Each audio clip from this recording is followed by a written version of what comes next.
أعوذ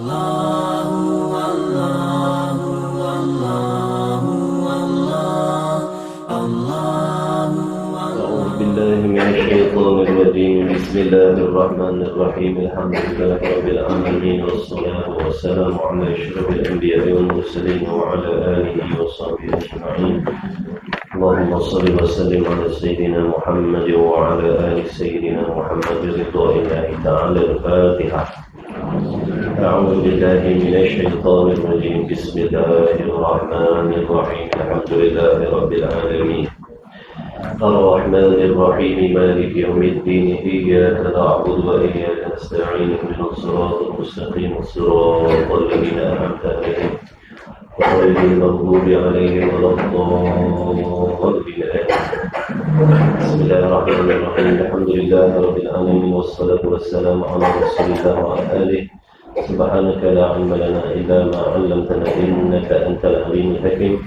اللهم افتح علينا حكمتك وانشر علينا من خزائن رحمتك يا أرحم الراحمين.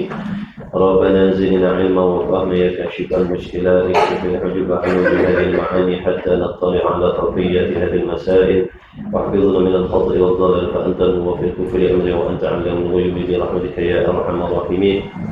وهب لنا يا وهاب علما وحكمة ولرزق يا رزاق كلنا مسهلا ومن غير فتح لنا بالهدى والعلم كلنا يعني بفضله. اللهم علمنا ما جهلنا وذكرنا ما نسينا. اللهم اجعل أعمالنا خالصة لوجهك الكريم. وصلى الله على سيدنا محمد وعلى آله وصحبه وبارك وسلم. الحمد لله رب العالمين. آمين يا رب العالمين. أما بعد، السلام عليكم ورحمة الله وبركاته. Alhamdulillah, segala puji bagi Allah Subhanahu Wa Taala memberi taufik kepada kita dan kita bertemu lagi pada pagi ini untuk meneruskan kuliah kita. Diharapkan para muhibbin sekalian dan rahmat dan redha Allah Subhanahu Wa Taala, sama-sama kita memperbetulkan niat kita, menjaga adab-adab kita dalam majlis ilmu. Insya-Allah, mudah-mudahan Allah merezekikan kepada kita ilmu yang bermanfaat dan berkah. Ya Allah. Muka surat apa sama? 34.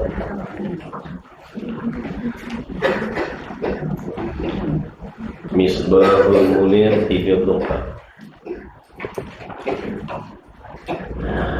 Bismillahirrahmanirrahim.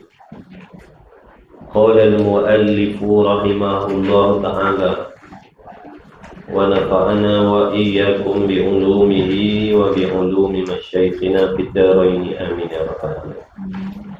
Uraian sifat yang kedua.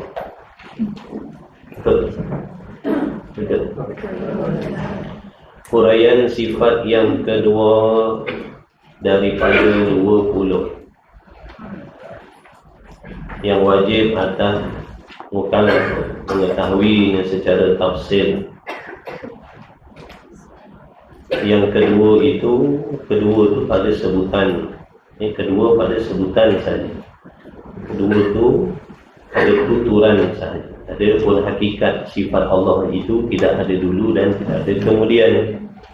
Kerana segala sifat Allah Ta'ala itu qadim lagi azali, sedia kala semuanya.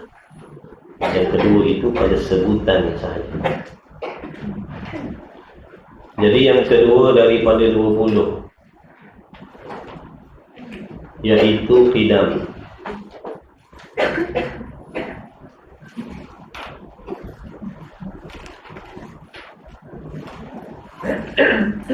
Apa erti qidam? Qidam artinya terjemah Melayu. Qidam artinya sedia kala ataupun sifat sedia.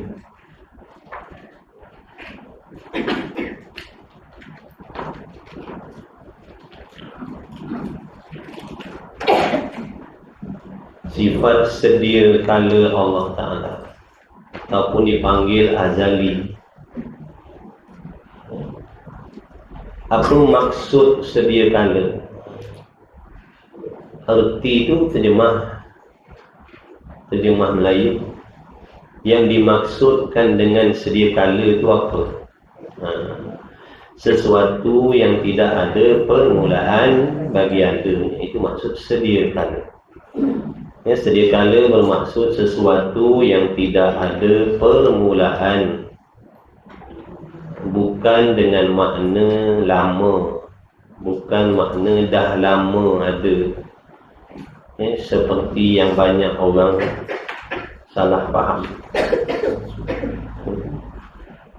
Dah lama ada tu sifat makhluk. Dah lama ada tu sifat makhluk. Sedia kala ni bukan makna dah lama. Sedia kala dengan makna tidak ada permulaan. Jangan keliru. Jangan keliru. Barang siapa yang memahami qidam itu dengan makna dah lama, salah kefahaman, salah akidah. Dah lama tu sifat makhluk. Boleh tak nak letak pada Allah? Sebab tu perlu kefahaman tu. Perlukan kefahaman yang betul. Percaya dah Allah, tapi kalau kepercayaan pada Allah tu salah, tetap merosakkan akidah juga. Ada orang tak percaya Allah langsung, ada yang tak percaya Tuhan langsung. Memang sah kufur dah. Tapi yang dah percaya adanya Allah itu, kalau salah kefahaman dia pun rosak akidah. Jadi tak boleh kita nak meletakkan kepercayaan pada Allah ni sebarang. Yang ada undang-undang dia. Perlu kita fahami. Contohnya begini di sini. Allah bersifat sedia kala. Kalau difaham sedia kala Allah tu dengan makna dah lama ada, rosak akidah.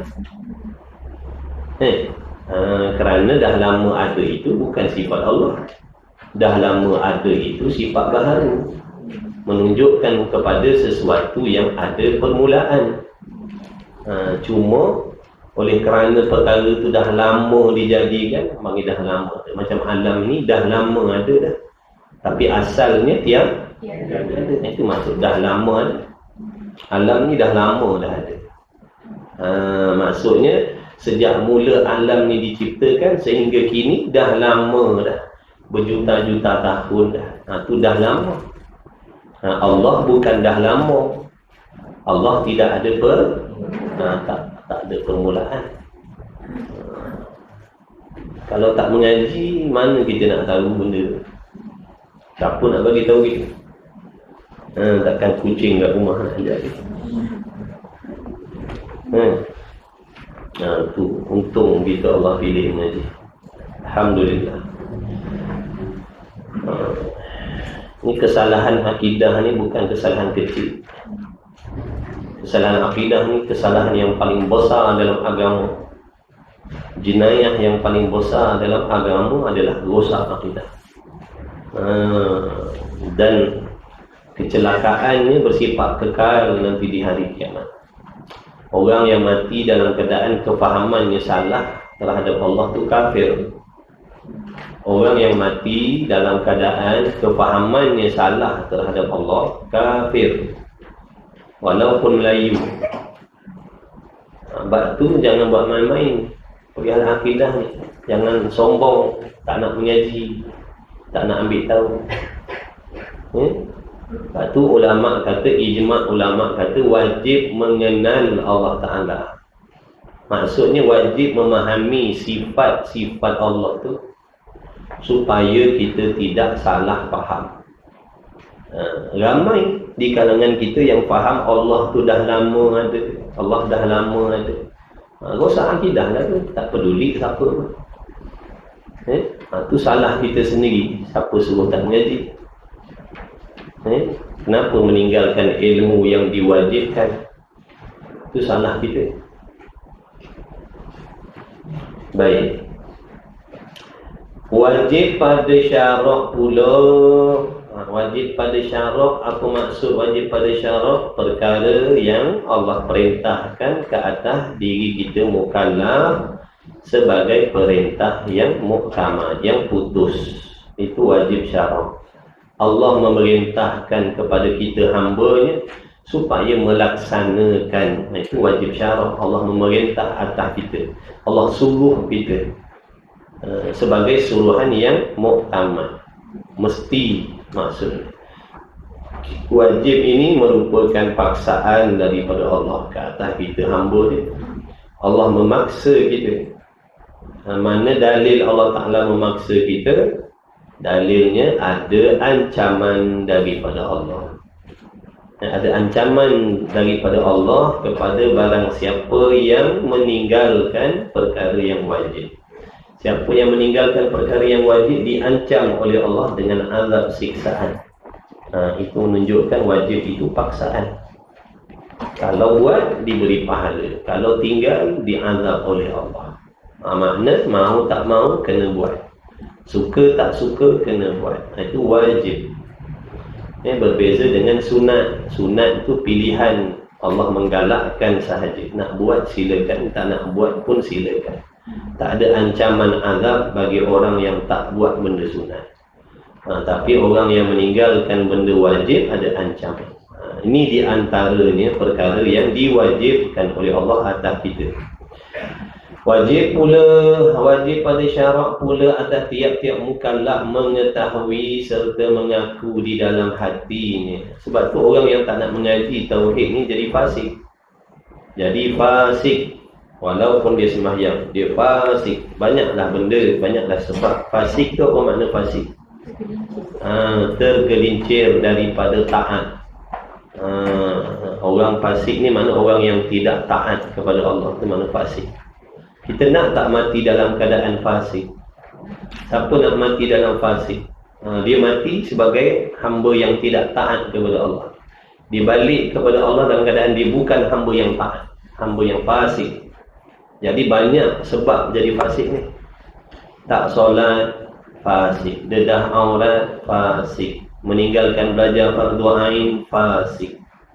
Derhaka mak ayah, fasik. Derhaka suami, fasik. Banyak benda. Tak tunaikan tanggungjawab sebagai suami, fasik. Fasik-fasik ni makna buat maksiat. Kita orang Islam ni ada hudud dia. Ada sempadan. Orang Islam ada hudud yang Allah buat. Sempadan. Batasan maksudnya. Bila keluar daripada batasan tu, fasik. Faham tak? Bila keluar daripada batasan tu, fasik lah. Allah suruh solat, kita tinggalkan solat, fasik. Allah suruh tutup aurat, kita dedah aurat, fasik. Allah suruh mengaji, kita tinggalkan mengaji, fasik. Jadi banyak sebab. Sebab tu kita kena mengaji, tahu apa sempadan-sempadan dalam agama. Apa yang boleh, apa yang tak boleh, apa yang kita mesti buat, apa yang kita mesti tinggalkan, zahirnya, batin, kita kena belajar. Jadi belajar agama ni tak boleh sikit-sikit. Tak boleh sikit-sikit, kena mengaji banyak agama. Banyak benda yang kita nak kena tahu. Kerana tujuan kita dihidupkan oleh Allah ni untuk mentaati perintah Allah. Jadi perintah Allah tu banyaklah. Kalau kita tak nak belajar, kita tak tahu. Bila tak tahu nanti kita langgar. Tak sedar yang diri kita tu fasik. Kita ingatkan boleh, kita ingatkan tak apa. Jadi mengajilah, mengaji. Allah dah bagi makan, dah bagi minum, dah bagi duit, dah bagi kerja, dah bagi pangkat, dah bagi gaji, macam-macam Allah bagi. Allah bagi 24 jam sehari. Orang lain pun 24 jam juga. Tapi kenapa orang lain boleh belajar? Dia paksa nafsu dia. Dia kawal nafsunya yang tamak haloba dengan dunia yang tak cukup sikit tu. Dia tahan nafsunya sehingga dia memberikan waktu untuk menuntut ilmu. Tapi kita tak sanggup nak tahan nafsu kita. Kita ikutkan nafsu kita pagi, petang, siang, malam cari harta kekayaan. Itu salah kita. Sebab Allah Maha Adil. Allah bagi semua orang 24 jam. Tak ada seorang pun yang Allah bagi atas dunia dia dapat 26 jam. Tak ada. Semua 24 jam. Tapi kenapa mereka boleh belajar? Sebab dia sabar. Kita tak sabar. Kita tamak dengan dunia. Habis masa kita gunakan untuk cari dunia. Tak cukup-cukup. Padahal yang ada pada tangan kita tu lebih dah daripada qadar nak buat ibadat. Pakaiannya cukup dah, makanannya cukup dah. Cuma sifat tamak kita tu. Nak mewah-mewah. Nak mewah-mewah tu. Sebab tu dalam Islam ni mengajar kita, mendidik kita supaya bersifat qanaah. Memada dengan apa yang ada. Tapi lawan bagi qanaah ni apa? Tak cukup sikit. Kalau makan bukan sekadar makan tapi nak mewah makan. Kalau pakai bukan sekadar nak tutup aurat tapi nak mewah dalam pakaian. Kalau kenderaan bukan sekadar boleh bergerak, nak megah dengan kenderaan. Itu yang menyebabkan habis masa kita nak menunaikan kehendak hawa nafsu tadi tu, yang nak mewah, yang nak megah, yang nak banyak dan sebagainya. Maka terpaksa kita gunakan masa lebih daripada masa yang sepatutnya mencari rezeki. Bila dah habis masa guna untuk cari duit, cari pangkat kekayaan, maka hilanglah masa untuk menunaikan kewajiban. Itu sebab itu di antara jawapan kenapa orang bila ajak belajar agama, dia jawab tak ada masa. Tak ada masa lah nak belajar, tak ada masa lah. Mana pergi masa? Dah habis digunakan untuk dunia. Wal asri innal insana lafi khusrin. Betul lah Allah Ta'ala kata, sesungguhnya demi waktu manusia itu rugi. Sebab tak sabar. Seolah-olah atas dunia ni kita nak miliki segala-galanya dan benda itu kekal. Tak kekal. Sekaya apa pun, balik kiamat, balik alam barzah dalam keadaan tinggalkan semua benda tu. Baik. Kemudian kata musannif, jadi wajib mengetahui, kena belajarlah, wajib tahu, kena belajar. Sebab tu orang tak tahu benda ni fasik. Serta mengaku di dalam hatinya, mengaku dengan makna meyakini di dalam hatinya dengan apa yang dia dah tahu tadi. Bila kita dah belajar, Allah dah beri kefahaman, maka tugas yang kedua, hati kita mestilah meyakini apa yang kita dah faham tadi. Taklah kita meyakini, mempercayai, membenarkan, menyungguhkan di dalam hatinya akan tentu sungguh sedianya Allah Ta'ala. Wajib membenarkan dalam hati kita. Jangan syak, jangan waham, jangan ragu-ragu, jangan berbolak-balik dalam hati kita. Wajib menyungguhkan, yakin, tetap kejam, jangan bergoyang. Jazam yang putus maksudnya. Maksud jazam yang putus. Apa maksud jazam yang putus? Tidak berbolak-balik. Tidak berbolak-balik. Tidak berbolak-balik pegangan dalam hati kita terhadap Allah itu, bahawasanya Allah Ta'ala itu bersifat sedia kala. Yakin sungguh Allah sedia kala. Apa keadaan sekalipun, senang, susah, sihat, sakit, perang, tak perang, wajib yakin Allah itu bersifat sedia kala. Wajib Allah bersifat sedia kala. Mesti Allah itu sedia kala. Tak terima baharu. Tak terima baharu dengan makna tidak diterima pada akal. Tak terima baharu dengan makna tak terima pada akal baharunya Allah Ta'ala. Dalam kitab tu ditulis tak terima baharu. Dengan maksud apa? Tak terima oleh akal baharu Allah Ta'ala. Baharu ni lawan bagi sedia kala. Kalau sedia kala tadi bermaksud sesuatu yang tidak ada permulaan, baharu itu bermaksud sesuatu yang ada permulaan. Itu baru. Sesuatu yang ada permulaan, itu baharu. Jadi ada permulaan pada Allah itu mustahil. Perkara yang tidak boleh diterima pada akal. Sesuatu yang tak boleh terima pada akal. Nak dikatakan Tuhan itu bersifat baharu, tak boleh terima pada akal. Mana-mana orang, mana-mana hamba yang boleh menerima akalnya Allah itu ada permulaan, maka kufurlah dia. Murtadlah dia, syiriklah dia, kafirlah dia.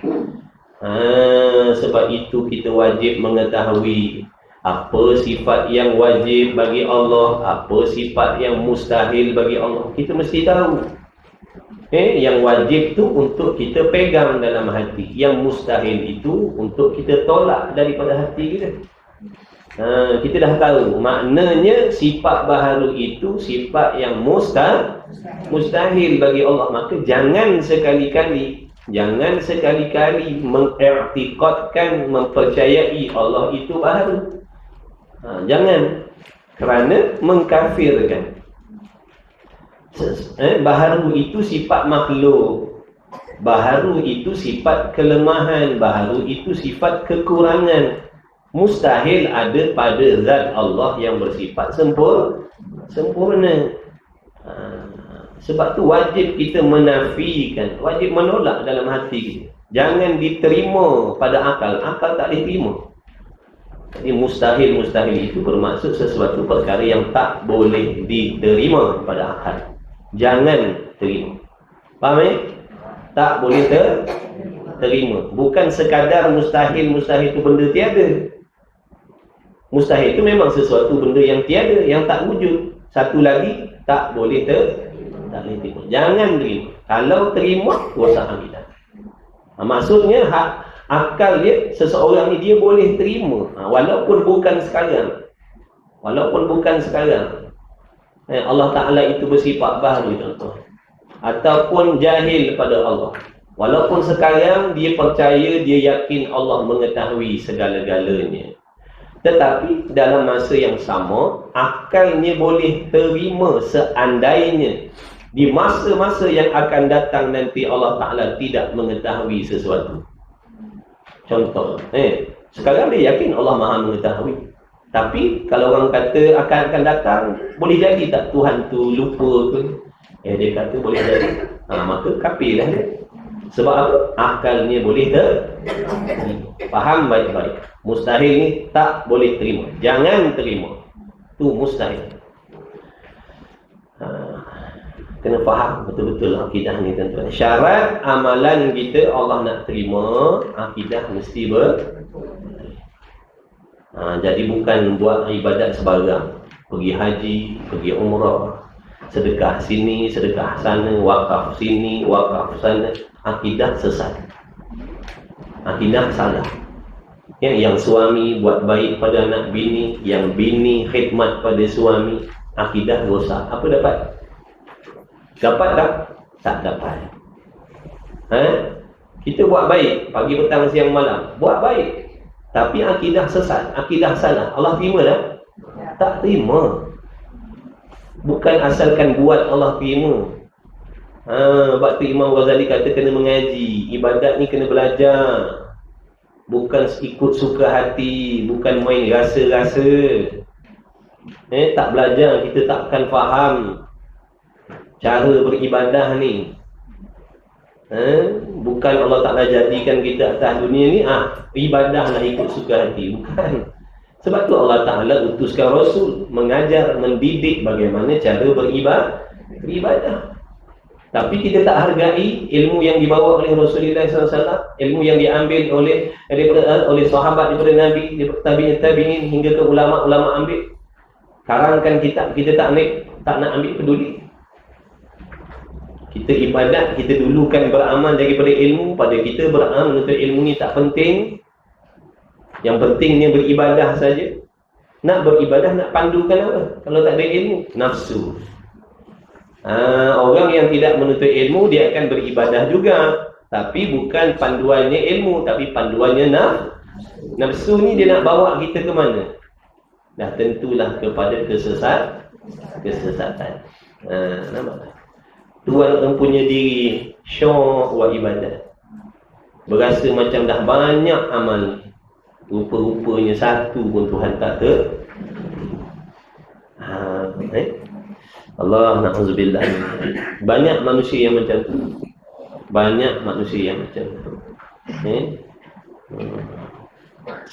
Sebab tak percaya kalam-kalam ulama, tak percaya apa yang ulama nasihatkan. Kita berasa kita lebih pandai daripada ulama lagi. Dalam bab ibadat, ulama pesan dah, jangan tinggal belajar fardu ain. Peduli apa tu? Aku bukan tak semayang, aku bukan tak buat baik, aku tak ada buat maksiat. Kita meninggalkan maksiat dalam keadaan tak beriman, dapat kebajikan tak? Tak dapat. Orang Muslim ni, orang mukmin ni, ketika dia nak buat taat, diberi pahala oleh Allah. Dia meninggalkan maksiat pun diberi pahala oleh Allah. Tapi kalau tak beriman, tak dapat. Buat kebajikan pun tak ada pahala, meninggalkan maksiat pun tak ada pahala. Sebab Allah tidak menerima amal orang yang tidak beriman. Ini nombor satu ni, perkara nombor satu mesti ada dalam diri setiap orang yang beribadah, akidah yang betul. Tapi dalam bab akidah ni lah yang paling ramai orang tak nak belajar. Ilmu akidah ni lah paling ramai orang tak nak ambil tahu. Kerana mereka merasakan dah betul akidah. Perasan penyakit ujub dalam hati. Perasan dah betul akidah. Padahal dia tak nak belajar pun tentang akidah. Macam mana kita nak tahu akidah kita selama ni betul ataupun salah kalau kita tak ada ilmu tentang akidah? Macam mana kita nak membezakan di antara intan dengan kaca kalau kita tak ada ilmu tentang batu permata? Kita tak ada ilmu tentang batu permata, macam mana kita nak mendakwa batu yang kita pakai ni intan? Kita syok sendiri, orang perasan, oh cincin aku ni batu ni, oh jangan main-main ni, 10,000 harga batu ni. Dalam keadaan kita jahil tadi, mati-mati kita ingat belian. Sampai satu hari sesak nak pergi jual, bawa jumpa dekat ahlinya, dia kata ni RM5 je. Minta maaf lah encik, ini RM5, ini bukan asli, ini palsu. Kita takut macam tu. Syok sendiri merasa beriman, rupa-rupanya kafir.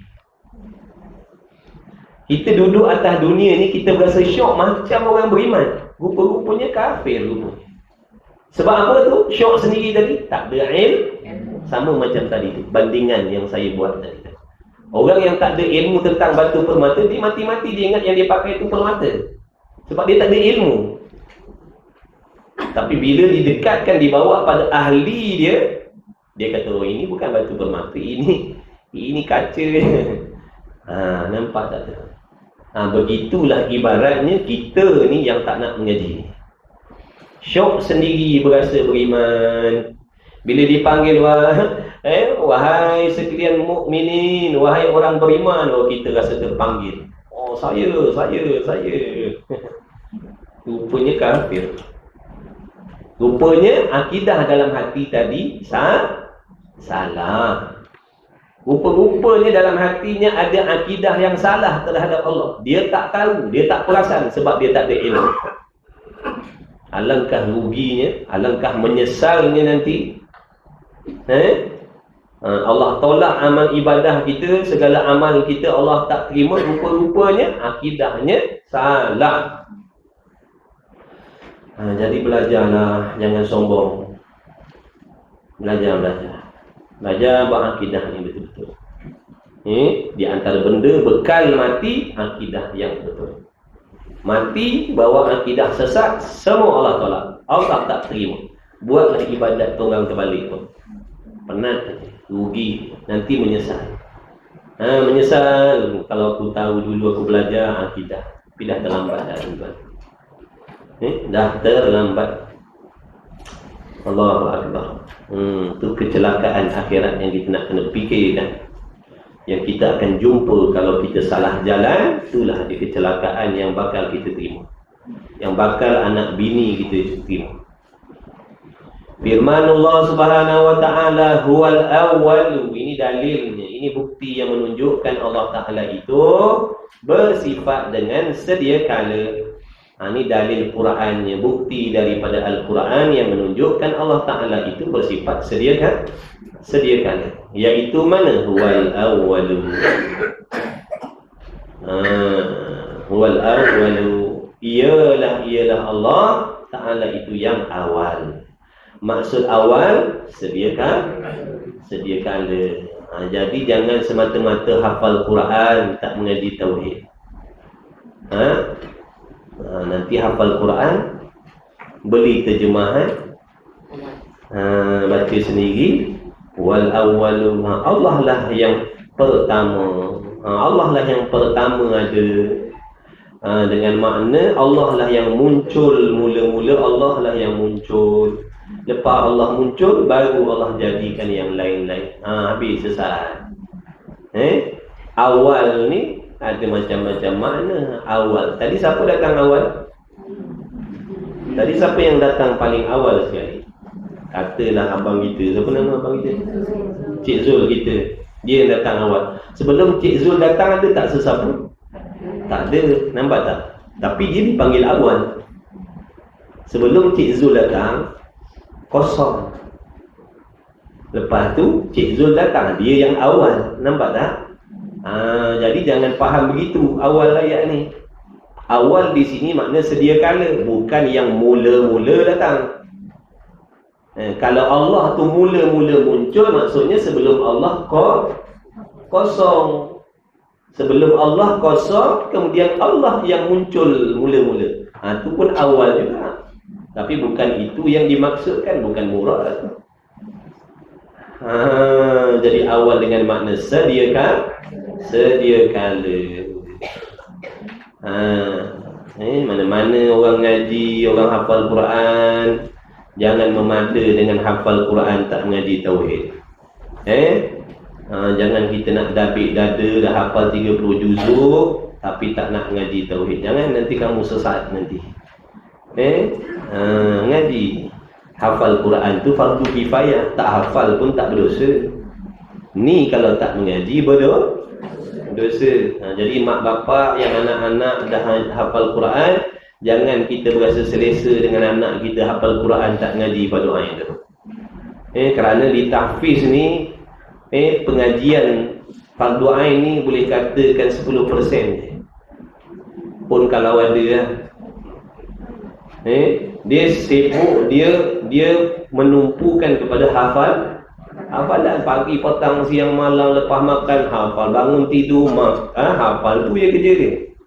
Ngaji fardu ain ni sikit-sikit dia. Ada tahfiz yang tak ada fardu ain langsung. Jadi jaga baik-baik. Jaga baik-baik. Kita hafal Quran, nak hafal kalam Allah. Kalau kita sendiri tak kenal Allah, bagaimana nak jaga kalam Allah yang kita dah hafal tu? Sebab tu kalau dah lepas hafal Quran, dah tahfiz, ngaji kitab. Ngaji ilmu berkitab ni, tauhid, fiqh, tasawuf, ngaji. Nak jaga Quran tu. Biar kefahaman kita tentang Quran yang kita hafal tu betul. Bukan bermaksud kita hafal 30 juzuk, kita alim segala ilmu. Hati-hati. Banyak orang hafal Quran tapi akidahnya sesat. Yang main-main. Lepas hafal Quran, wajib ngaji kitab. Wajib ngaji berkitab. Supaya kefahamannya tentang Quran itu betul. Supaya akidahnya betul. Hatinya bersih. Fiqahnya, syariatnya betul. Kerana dengan menghafal Quran itu, kita takkan mengerti ilmu-ilmu yang lain. Kita hafal tak Fatihah? Hafal. Apa hukum yang kita reti daripada Fatihah tu? Padahal kita dah baca ratus ribu kali Fatihah. Apa hukum yang kita reti? Tak tahu. Sebab tu kena ngaji.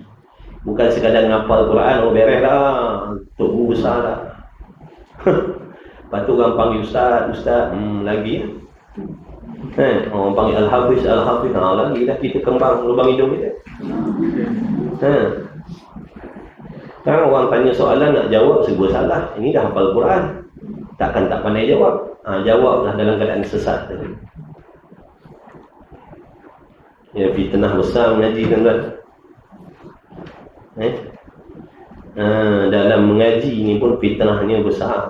Salah langkah sesat, salah langkah habis. Baik, itu ayat ni dalilnya. Yakni ada yang sebelum daripada makhluk ini ada, Tuhan tetap telah ada, ataupun Tuhan tetap telah sedia ada. Tambahlah sikit untuk kita nak mudah faham. Tuhan tetap telah ada, yakni Tuhan tetap telah sedia ada. Maka sedia itulah dikatakan sifat qidam. yang lawan bagi sifat baharu. Baharu tu yang tentu tidak sekali-kali bagi Allah Ta'ala. Sifat baru tu, sifat baru tu, sifat ada permulaan tu, sifat yang tentu tidak sekali-kali bagi Allah. Boleh faham? Laju ke perlahan ni baca macam ni? Takut perlahan sampai tertidur mana tahu. Sebab ada yang terlelap kita tengokkan tu. Mata kita tengok sini tapi kita nampak orang tidur. Jangan main-main. Ingat kita tak berhati Saya berhati siapa tidur. Rugi. Jangan tidur. Rugi duit minyak, rugi masa datang. Orang lain dapat 10, kita dapat 2. Nampak tak? Sebab setan tak suka kita faham tauhid. Dia suruh kita tidur.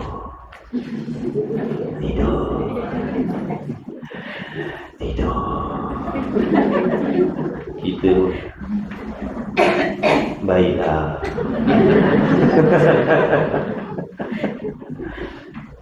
Baiklah. Habis. Dah sampai perenggan ketiga. Dah tertinggal tadi. Lepas tu dah terpinga-pinga. Apa benda tadi Tadi apa tadi yang kata kidam-kidam tadi? Dah lama ada. Dia salah faham dah. Dah salah faham dah. Lawan. Perang. Macam mana nak pergi Palestin? Kelopak mata pun kita tak boleh nak tahan. Nak tahan dulu. Nak tahan dulu. Kelopak mata tak boleh tahan. Maknanya kita kat sini pun perang juga. Perang nafsu. Perang nafsu yang tak nak ibadat. Perang nafsu yang tak nak mengaji. Itu mujahadah tu. Jangan main-main. Besar faedah, besar pahalanya.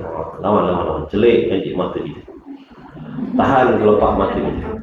Kalau ada selotip kita letak mata kita. Dan pengakuan di dalam hati. Ni yang online ni pun bukan boleh percaya ni. Saya kata orang ni, dia buka je telefon, dia lelap. Dan pengakuan di dalam hati. Dengan tentu sungguh sedia, itulah dinamakan dia wajib pada akal. Dah belajar belum wajib pada akal ni? Dah, alhamdulillah. Apa maksud wajib pada akal? Sesuatu perkara yang akal kita menghukumkan mesti ada semata-mata. Mesti ada semata-mata, mesti ada saja. Tak boleh tak boleh tiada, tak boleh hilang, tak boleh berubah. Sedia kala ada, tetap ada, kekal ada selama-lamanya. Itu maksud wajib akli. Faham baik-baik. Wajib akli, perkara yang akal kita menghukumkan mesti ada saja. Tak boleh berubah. Tak ada. Daripada ada, berubah jadi tak ada. Tak boleh. Sebab dia perkara wajib. Kalau wajib tak boleh berubah, kekal ada dah. Sedia kala ada dah. Dan adanya tu begitulah selama-lamanya, tidak berkesudahan sampai bila-bila. Tak boleh berubah. Itu maksud wajib akli. Jadi sedia kala Allah ni sifat qidam ni wajib mesti pada Allah. Dia tak boleh berubah jadi baru, tak boleh. Tak boleh berubah jadi baru, tak boleh. Sebab qidam itu wajib. Dan pengakuan di dalam hati. Dan pengakuan, siapa tak tidur tap-tap skrin. Nak hilang mengantuk, tap-tap skrin. Tap-tap skrin, betul tak tu ni. Jadi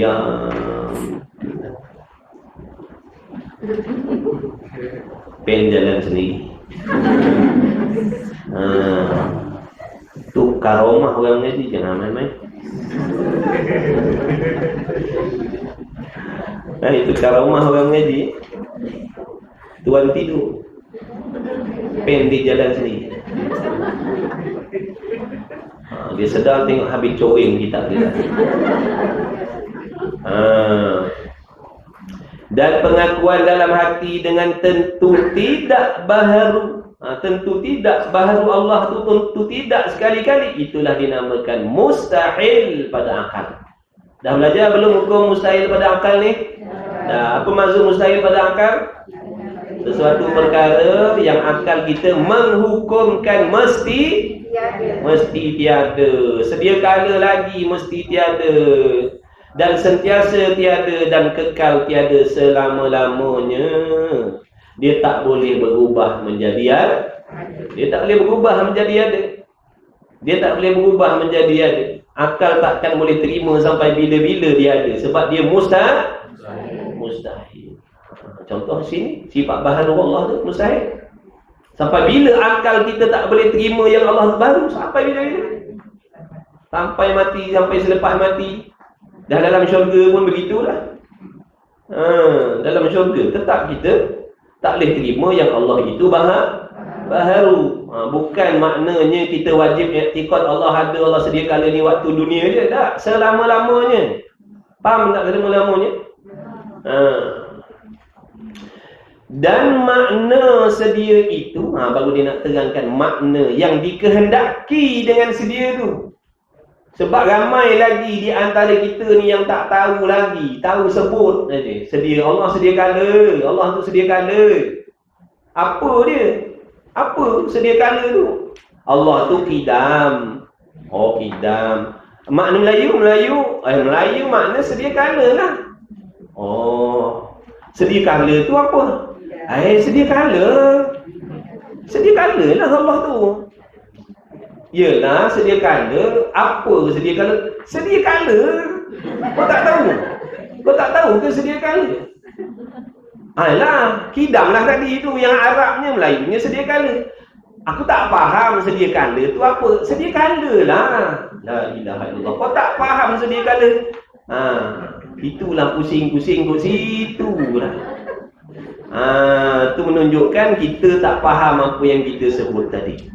Tahu dah Allah tu sifatnya sedia kala, tapi tak faham maksud sedia kala. Lah bila tekan sedia kala ni dah lama. Baru pecah rahsia yang dia tak faham sebenarnya. Sedia kala lama lah, dah lama dah Tuhan tu ada. Itulah sedia kala. Salah lah kalau begitu. Kalau dia mengaji, kalau dia dah belajar, sedia kala ni maksudnya apa? Tidak ada permulaan. Barulah faham maksud sedia kala Allah tu. Barulah betul kefahamannya. Kerana sedia kala itu terjemahan qidam, bukan maksud. Maksud ni makna yang dikehendaki.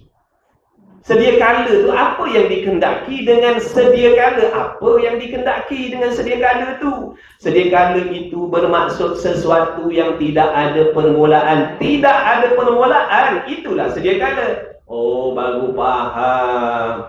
Oh, itulah maksud sedia kala, tak ada permulaan. Tu jawapan dia. Faham? Kalau sedia kala sedia kala dah lama ada, tu semua salah tu. Tu yang kita tak nak mengaji tu. Tu yang tak nak mengaji tu, belajar mengaji tak mau. Sombong.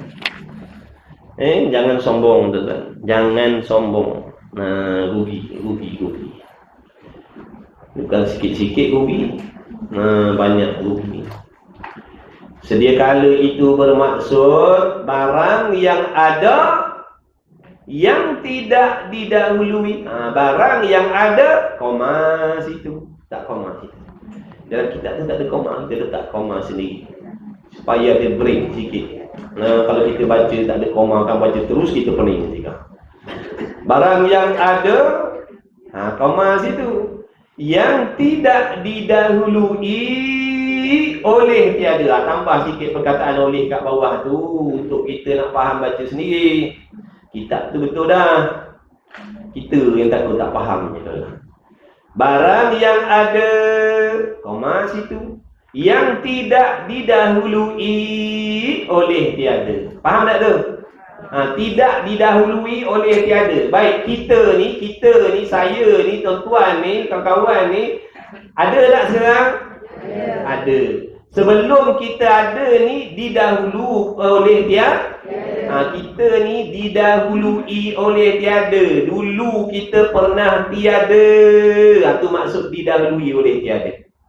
Kemudian baru Allah ciptakan kita jadi ni. Ada ni, comok-angok ni, ada ni. Dulu tak ada, sekarang ada. Maksud ada kita, ada alam ini didahului oleh tiada. Itulah nama dia baharu. Allah tu ada, tapi tidak ada permulaan. Allah itu ada, tapi tidak dimulakan dengan tiada.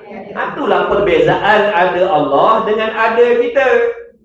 Baru kita dapat beza. Oh, ada kita ni ada permulaan, ada Allah tidak ada permulaan. Ada kita dipanggil baharu, ada Allah sedia kala. Barulah kata kenal Tuhan.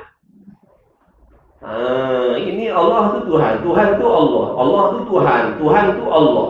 Allah lah. Allah tu Tuhan lah, Tuhan lah, Allah tu Tuhan lah. Tu tak kenal Tuhan namanya. Ulama Usuluddin kata dah, maksud kenal Tuhan apa? Tahu sifat-sifat dia. Tu pun kata kenal Tuhan.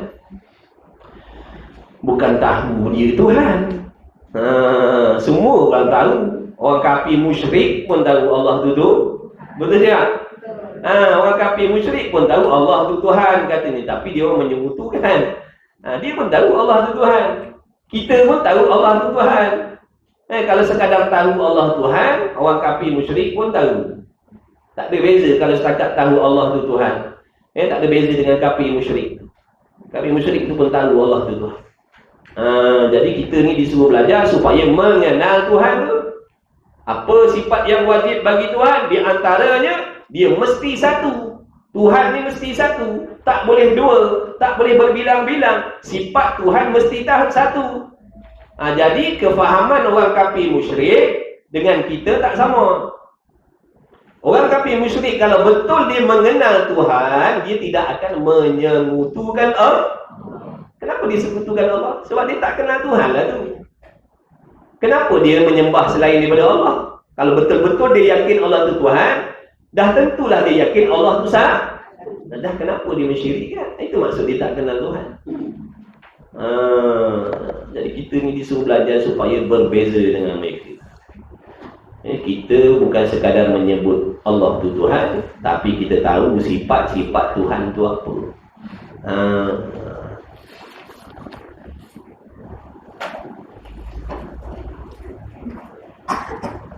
Baik.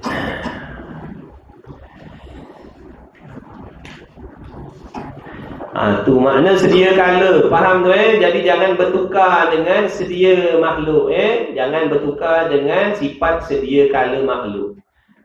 Alam ni sedia dah. Aku lahir-lahir tengok alam ni sedia ada dah. Aku datang sini tengok bangunan ni sedia ada dah. Tak sama. Itu sedia yang dimaksudkan pada makhluk itu dengan makna kewujudan benda tu dah memakan masa yang lama. Datang-datang Melaka ni tengoklah sedia dah. Sedia dah kota Melaka tu, sedia dah bangunan merah tu, sedia dah ada, sedia ada dah tengok situ. Maksudnya dah memakan masa yang panjang. Allah bersifat sedia kala, bukan maksud kewujudan Allah itu telah memakan masa yang panjang, bukan. Allah tidak bersangkut paut dengan masa. Ingat tu, masa itu sendiri makhluk Allah. Allah tak ambil faedah dengan masa yang dia jadikan. Atau kalau tak nak kata begitu, boleh kata begini. Atau dikatakan barang yang ada, koma situ, yang tidak ada permulaan bagi adanya. Tu pun boleh dikatakan baharu juga. Apa maksud baharu? Barang yang ada, yang tidak ada permulaan bagi adanya. Itu sedia kala. Kalau ada permulaan, bukan sedia kala. Namanya baharu. Walaupun beratus juta tahun usia dia, tetap baharu. Maka sedia inilah yang dikatakan sedia yang zati. Ni sedia kala Allah ni lah yang dimaksudkan dengan sedia zati. Apa maksud sedia zati? Sedia yakni sedia yang dibangsakan kepada zatnya Allah. Makna zat tu diri Allah tu sendiri tidak terima baharu. Zat Allah tu sendiri, diri Allah Ta'ala tu sendiri tidak ada permulaan. Diri Allah Ta'ala itu sendiri tidak terima baharu. Diri Allah Ta'ala itu sendiri tidak didahului oleh tiada. Itu yang dimaksudkan dengan sedia zati. Sedia apa? Zati. Yang kali kalau orang tanya sedia zati, tahu tidak? Agak-agak ni ujian hujung tahun ni, hujung bulan ni, kalau keluar soalan ni boleh jawab? Baik, saya nak tengok nanti jawapan. Apa yang dimaksudkan dengan sedia zati? Subjektif bukan objektif. Baik. Sedia zati bermaksud diri Allah Ta'ala itu sendiri tidak ada permulaan. Okey, saya right sepanjang-panjang petang. Itu sedia zati. Ingat baik-baik. Tulis. Jangan angguk-angguk tak tulis. Nanti lupa nanti kata. Target kita ni habis baca boleh ngajar orang. Macam tu. Masuk kelas ni mesti kena macam tu azam. Aku habis ngaji kitab ni, aku boleh baca kat orang lain. Boleh ngajar orang lain. Kena target macam tu. Barulah kita bersungguh. Ni masuk dengar sambil lewa. Alah.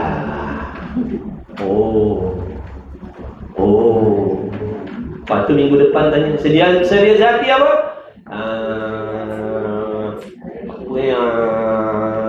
Itulah orang suruh tulis dah. Tulis lah. Faham betul? Jangan main-main. Baik. Itu sedia zati. Dan keluar dengan sedia yang zati itu. Masuk keluar ni apa? Keluar ni tak masuk dalam perbicaraan sifat Allah ni. Keluar di sini bukan yang dimaksudkan dengan sifat Allah. Yang dimaksudkan dengan sifat Allah tadi sedia zat. Sedia zati itu yang dimaksudkan, yang dikehendaki dengan sifat Allah yang kita nak ngaji, nak belajar, nak i'tikadkan ni. Tapi di samping itu disebut juga sedia yang lain supaya kita boleh bezakan. Dan keluar dengan sedia yang zati itu sedia zamani. Zamani itu maknanya masa. Sedia yang bersangkut dengan masa. Sedia yang dimaksud dengan waktu, itu sedia zamani. Sedia yang ada sangkut paut dengan masa dan waktu, itu sedia zamani. Bukan zaman Islam.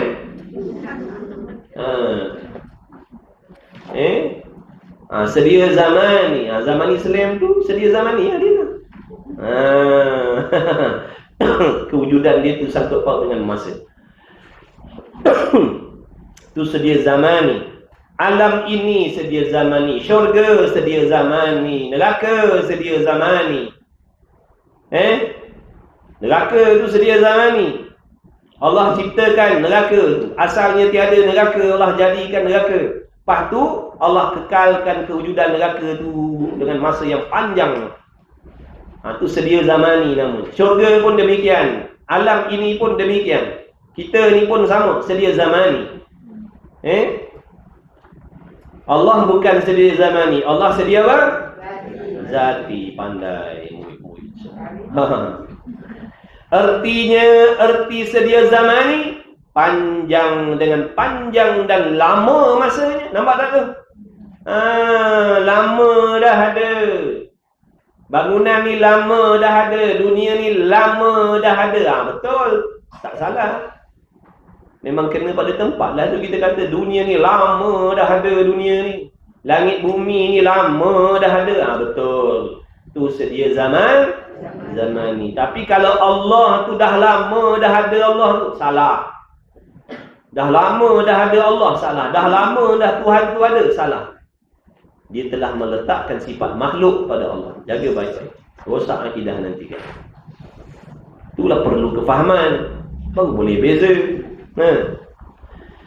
Maka sedia ini bila kita dah faham sedia zamani itu menunjukkan sesuatu yang bersangkut paut dengan masa yang panjang yang lama, maka sedia zamani ini tidak dikehendaki pada bicaraan ini. Makna sedia zaman ini tidak dikehendaki, tidak dimaksudkan dengan apa yang nak diajarkan dalam kitab ni. Cuma disebut tu untuk kita tahu bahawasanya sedia zaman ni itu bukan sifat Allah, tapi sifat makhluk. Itu sedia zaman ni. Sedia idhafi. Tu pun baharu juga. Nisbah kita dengan bapa kita, siapa lama ada? Tu sedia idhafi. Sedia yang disandarkan dengan benda lain. Nisbahkan dengan benda lain, dia yang lama ada dah. Nisbah anak dengan bapa lama ada daripada anak. Dan dalil makna bukti yang menunjuk atas qidam. Baik, sebelum tu kena ingat, qidam ini dipanggil sifat salbiyah. Sebut sambil-sambil supaya nanti tak terperanjat. Salbi, bukan kawan kita tu, bukan sebiah tu. Salbiyah ni sifat salbiyah. Sifat salbiyah ada berapa salbiyah? Ada 5 salbiyah. Ni qidam yang pertama. Qidam, baqa, mukhalafatu ta'ala lil hawadith ya muta'ala bi nafsih dan wahdaniyah. Daripada qidam sampai wahdaniyah itu geng-geng sifat salbiyah. Baik, apa sifat salbiyah ni? Mudah-mudah kita nak faham sifat salbiyah ni, sifat yang kita tidak boleh mengerti maknanya kecuali dengan menafikan barang yang tidak layak dengan Allah Ta'ala. Sifat yang bangsa menidakkan perkara yang tidak layak dengan Allah. Menidakkan perkara yang mustahil bagi Allah. Tu salbi itu makna menidakkan ataupun tidak. Salbi itu maknanya tidak. Sifat yang dibangsakan kepada tidak. Tu salbi. Baik, kita buat contoh tadi. Tengok contoh ni insya-Allah faham. Baik, qidam. Terjemah Melayu apa tadi? Sedia kala. Faham tak maksud sedia kala tu? Tak faham lagi. Kalau setakat sedia kala kita tak faham lagi maksud dia. Kemudian untuk memahami maksud sedia kala tadi tu, kita kena nafikan, kena tolak, kena tidakkan sifat kekurangan, sifat yang tidak layak dengan Allah. Iaitu mana? Lawan bagi sedia kala tadi yang baharu tadi. Maksud sedia kala ni, makna sedia kala tidak baharu. Tidak baharu. Baharu tu sifat sifat mustahil. Jadi kita kata tidak baharu, makna menafikan baharu, menafikan ada permulaan, menafikan ada permulaan. Tidak baharu, itulah yang dimaksudkan dengan sediakan. Tidak baharu. Tidak tu namanya salbi tadi, menafikan. Tidak baharu. Boleh faham tak? Kalau sedia tu sedia kala, orang takkan faham. Sedia kala, maksud sedia kala, kita takkan faham maksud sedia kala tu. Sampai bila-bila pun kita takkan faham maksud sedia kala. Kalau sedia kala dengan mana sedia kala, tak faham. Tapi bila dikatakan sedia kala itu bermaksud tidak baharu, tidak ada permulaan, baru faham. Nampak tak? Jadi kita menafikan permulaan. Tidak ada permulaan, itulah maksud sedia kala. Baru faham, baru boleh faham sedia kala tadi. Dengan menafikan tadi, dengan menidakkan tadi. Tidak ada permulaan. Itu maksud sedia kala. Tidak baharu, itu maksud sedia kala. Tidak binasa, itu maksud baqa, maksud kekal Allah. Tidak berbilang-bilang, itu maksud ketunggalan. Tidak serupa dengan makhluk, itu maksud mukhalafah. Jadi perasan tak daripada tadi terjemahan dia tidak. Perasan tak? Sebab tu dipanggil sifat salbiyah. Kalau tak dinafikan dengan tidak tadi, kita tak akan faham maksud sifat-sifat tadi. Bila dinafikan dengan tidak baharu, tidak ada permulaan, tidak binasa, tidak berbilang-bilang, tidak serupa, tidak berhajat, tidak berkendak dengan makhluk, baru boleh faham maksud sifat tu. Sebab tu dipanggil sifat salbiyah.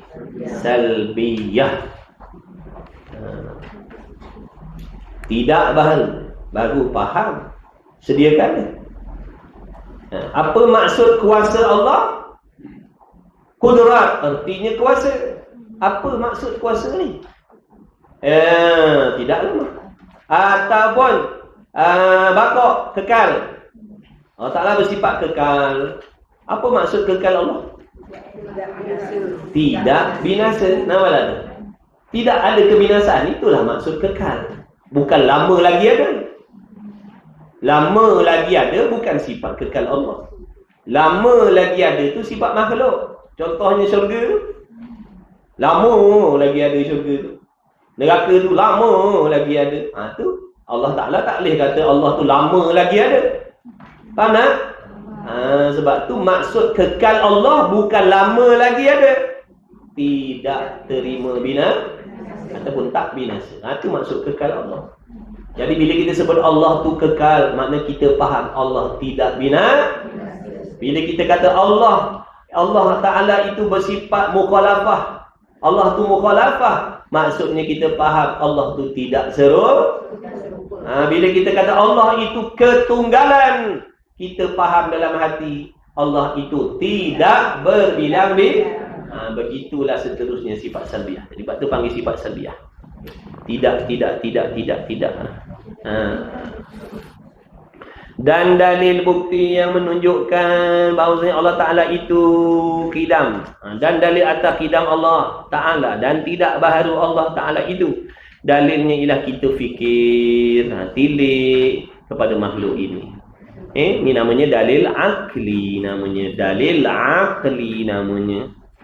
Sikit lagi jangan tidur. Sikit lagi. Tidak baharu itu. Baik. Dan tidak baharu. Dalil Allah Ta'ala tu qidam. Dan tidak baharu itu dalilnya, buktinya ialah kita fikir. Fikir macam mana? Jikalau Tuhan tidak tentu sedianya. Maksudnya kalaulah Allah itu tidak bersifat dengan sedia, akal kita fikir. Marilah sama-sama fikir. Mari fikir sama-sama, guna akal kita fikir. Kalau Allah Ta'ala itu tidak bersifat dengan sedia kala, apa jadi? Apa jawapannya? Kalau Allah Ta'ala tidak bersifat sedia kala, nescaya tentu ia Allah itu baharu. Betul tak? Betul tak akal kita fikir begitu? Akal yang waras dia akan fikir begitulah. Kalau Allah tidak sedia kala, mestilah dia baharu. Kerana sifat baharu itu lawan bagi sedia kala. Contoh macam hidup, lawannya apa?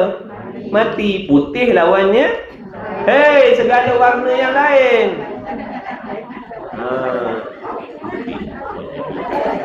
Hitam lawannya. Si lupa.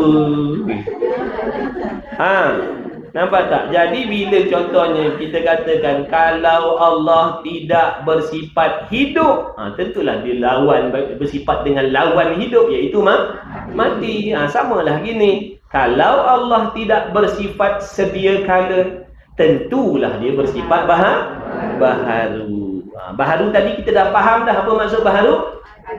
Ada permulaan. Situ pun kita dah sampai situ pun dah cukup boleh jadikan dalil dah.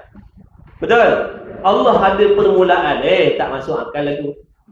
Ada permulaan tu sifat makhluk, ada permulaan tu sifat lemah. Mana boleh Allah bersifat baru? Situ pun dah cukup dah sebenarnya nak jadikan dalil akal boleh. Kalau Allah Ta'ala tidak bersifat sedia kala, maknanya dia baru. Kalau dia baru serupa makhluk, mustahil aku tak diterima. Tapi kalau nak puas hati lagi, heret panjang lagi. Dan makna baharu itu, barang yang ada permulaan bagi ada. Itu maksud baharu. Barang yang ada permulaan bagi adanya. Dan jikalau Tuhan kita itu bersifat baru, kalau bukan suruh i'tiqad, dia bukan suruh i'tiqad Tuhan baru, dia suruh fikir, timbang, kaji. Dengan akal kita boleh terima ke tidak ni? Kalau nak kata Tuhan ni baharu, akal boleh terima ke tidak? Jadi kenalah kaji selidik dulu. Bukan suruh i'tiqad. Jikalau dalam kitab tauhid ni bukan suruh i'tiqad Allah Ta'ala baharu. Dia suruh fikir, jikalau apa jadi kalau Allah baharu? Cuba fikir, masuk akal ke tak masuk akal? Akal boleh mematutkan ke ataupun tidak patut? Itulah fungsi dalil akli ni. Bukan nak main-main. Puak-puak wabi ni dia kata kita main-main ngaji sifat 20. Dia kata main dengan Tuhan. Jikalau kata dia. Dia nak ngejek-ngejek kita. Dia nak ngejek-ngejek kita. Dia kata ngaji sifat 20 ni. Jikalau Tuhan. Dia tak tahu. Orang tengah buat dalil. Lepas tu kejap ngaji sifat 20 tak nak. Lepas tu main tuduh-tuduh je. Sesat lah, bid'ah lah, bahaya lah. Mari je lah mengaji dulu. Ngaji sampai khatam dulu. Nanti baru kau tahu apa isi kandung kita. Ni kau mengaji pun tidak. Kau dengar orang kata bid'ah, kau pun bid'ah juga. Kau pun tak tahu. Dan jikalau Tuhan kita baharu, apa jadi? Apa maksud baharu tadi? Ada permulaan. Sama tak macam kita? Sama lah kalau ada permulaan. Tak sama pula dah. Dah ada permulaan, sama lah macam kita. Itulah tidur lagi. Dan jikalau Tuhan kita baharu, tentulah ada yang membaharu dan yang menjadikan dia. Betul tidak? Kalau Allah tu bersifat baharu, sama tak macam kita? Sama lah. Kalau Allah bersifat baharu, sama tak macam kita? Baru betul. Ni ada yang jawab tak lagi kan, saya tak dengar. Sama lah kalau Allah baharu, kita baharu, sama lah. Baik. Dan baik. Tentu ada yang membaharu dan menjadikan dia. Kalau dah Allah tu bersifat baharu, tentu ada yang menciptakan Allah. Betul tidak? Sama tak macam kita? Sama tak? Boleh baliklah kejap lagi. Dan yang menjadikan Tuhan itu pun kena bersifat baharu juga. Tak boleh dikatakan yang menjadikan Tuhan itu sedia. Kerana yang dijadikan itu dikatakan Tuhan, maka yang menjadikan itu pun Tuhan juga, sama-sama bersifat baharu. Sebab asalnya tadi dikata Tuhan tu baru. Jadi mana-mana yang nama Tuhan mestilah baharu. Maksudnya kalau dikatakan Allah itu baharu, menunjukkan Allah itu ada yang menjadikan dia. Betul tak? Ya. Baik. Yang menjadikan, yang menciptakan Allah itu Tuhan tak? Tuhan ke tidak? Yang menciptakan Allah itu Tuhan ke tidak? Tuhanlah dah menciptakan. La ilaha illallah. Ulang balik. Baik, kalau Allah bersifat baru, menunjukkan Allah itu ada ada yang menjadi, ada yang menjadikan Allah. Ini kalau Allah tu baru. Jangan i'tiqad pula Allah baru. Ni kalau timbang-timbang, kaji selidik. Kalau Allah Ta'ala baharu, tentulah ada yang menciptakan dia. Yang menciptakan Allah tu dipanggil tu dah ada berapa dah Tuhan? Pandai. Macam itulah mengaji. Jadi yang menjadikan Allah itu Tuhan. Maka Tuhan yang menjadikan Allah tadi baharu ke tidak? Baharulah juga sebab asal ceritanya tadi dikata Tuhan tu baharu. Oh, maknanya Tuhan yang menjadikan Allah itu juga dijadikan, betul? Kita tanya lagi, siapa yang menjadikan dia? Dia kata ada Tuhan satu lagi yang buat dia. Dah ada berapa dah Tuhan? Kan kemengarut dah tu. Kan dah berlawan dengan Quran dah tu. Dalam Quran Allah Ta'ala kata Tuhan kamu Tuhan yang satu. Tiba-tiba bila kita fikir dengan dalil akli tadi, seandainya nak dikatakan Tuhan tu bersifat baru, dah membawa kepada ada 2, 3 pula dah Tuhan. Berlawan tak dengan Quran? Bila berlawan dengan Quran mengarut dah tu. Salah lah tu. Tapi memandangkan dalil ini panjang lebar, wallahu a'lam. Minggu depan kita sambung minggu depan kita sambung. Tak boleh nak terbaca ni. Tak boleh. Nanti kan pening nanti kan sikit-sikit sudah insya-Allah. Asalkan mengaji berterusan. Mudah-mudahan Allah Taala rezekikan kepada kita taufik agar kita dapat istiqamah dalam belajar. Ngaji fardu ain betul-betul. Jangan kalut-kalut nak ngaji fardu kifayah. Fardu ain bereskan dulu. Sebab fardu ain nak guna pakai hari-hari dalam ibadah. InsyaAllah. Bismillahirrahmanirrahim. Alhamdulillahirabbil alamin wassalatu wassalamu ala asyrafil anbiya'i wal mursalin wa ala alihi washabihi ajma'in. Allahumma rabbana fa'na bima 'allamtana, rabbana 'allimna alladhi ma yanfa'una, rabbana faqih ahlana wa qurabati lana fi dinina ma ahli qudri unsa wa dzakar wa sallallahu ala sayyidina Muhammadin wa ala alihi washabihi wa baraka wa sallam. Walhamdulillahirabbil alamin. Taqabbalallahu minna.